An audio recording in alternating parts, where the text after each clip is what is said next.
You know, large-scale development is something that I feel very strongly about as well. As I mentioned in my introduction, my grandmother lived in Oak Park for over 53 years, and she built a beautiful family home there and had the big fruit trees out the back and the chalk sheds and everything like that. And when she passed away, her house was pulled down and turned into a large-scale block of flats. So it's something that's personal to me. I think it's personal to a lot of us. What happens to the beautiful older properties around this area and the surrounding properties that are near them when they get turned into large-scale block of flats. So yeah, it is something that I feel personally very strongly about. And if I'm elected, I'd be fighting to sort of protect the culture and the heritage of this area. Yeah.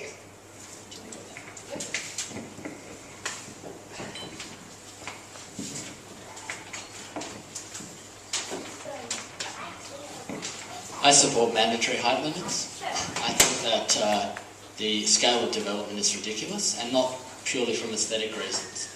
I worked for years in the Office of Housing and Public Housing, and we've known since the 60s that you don't put people in huge towers because it doesn't foster communities, it doesn't lead to good outcomes. People who, not suggesting that people who are living in some of these dwellings would be vulnerable in the same way as a public housing tenant, but people are vulnerable if they get isolated from their community. And that's precisely what that sort of high intensity development can do. So we can't do that anymore. With my door knocking, I've been doing a survey, and one of my questions is around development, and the people I've spoken to agree that we've got to stop the high rise and they can settle with 4 stories, and they would like to see the character of these developments in an architectural way, sustainable, and that they blend in with communities, so they're not just one bedrooms and dormitory type living. They want to see community in these developments. Thank you. Yep, one of the major issues confronting our suburb, considering the amounts of development that's going on. Our suburb is quite unique, and look, we need to accommodate more densities, but there are certain places where we need to accommodate them and certain places we shouldn't. And in our residential streets we obviously shouldn't, and even along our major areas we should.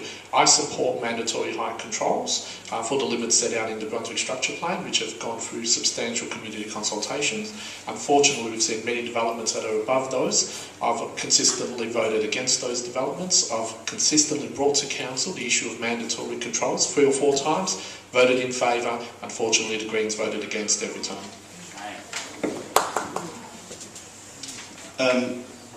We live in Brunswick because we like the grain and the scale of the suburb, and I think that has to be acknowledged. There are subdivisions that have acknowledged this grain and scale, the brickworks, housing development there, that's high density and it's an appropriate scale. It should be more of those sorts of things and less of these amazingly inappropriate developments happening.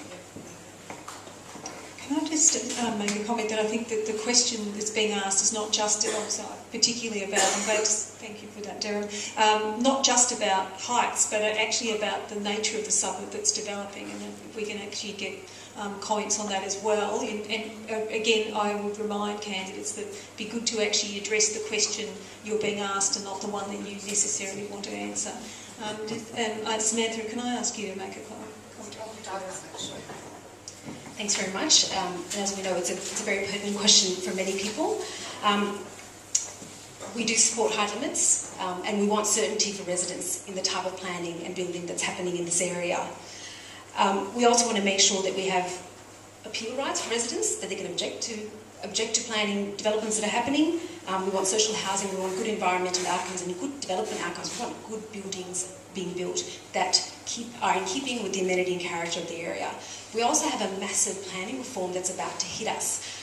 In a few months, Planning Minister Guy has put out proposals for consultation, and we will be approaching these proposals and the new planning system, attempting to get and advocating for residents to have more certainty and have more say in the type of planning that happens and getting good planning outcomes. And there are some concerns.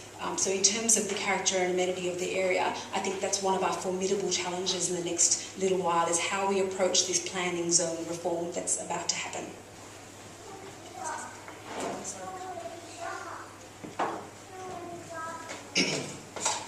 I think in terms of planning, I'm not sure if this is an impolite way of saying it, but I think it's the most direct way of saying it, but ultimately the Victorian planning laws are stuffed. You've got a situation where Kennett, back in when he was ruling supreme, took local council right out of the equation of planning, local planning. That got followed up by the Brumbian bracket government, where you basically put this scenario where the minister can play God with whatever development's going on anywhere in the area.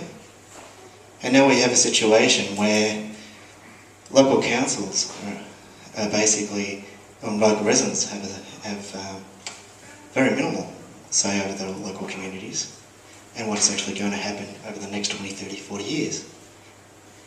We all know the statistics, everyone up here knows it. We're going to, and everyone at state and federal level know it. Melbourne's going to grow by the size of Adelaide in the next 30 years. Where are they going to go? You think about a suburb like Brunswick, this is where they're going to go. And what we need is an overhaul of planning legislation in this state. And the Greens will champion that at local, state and federal level. And we pledge to do that.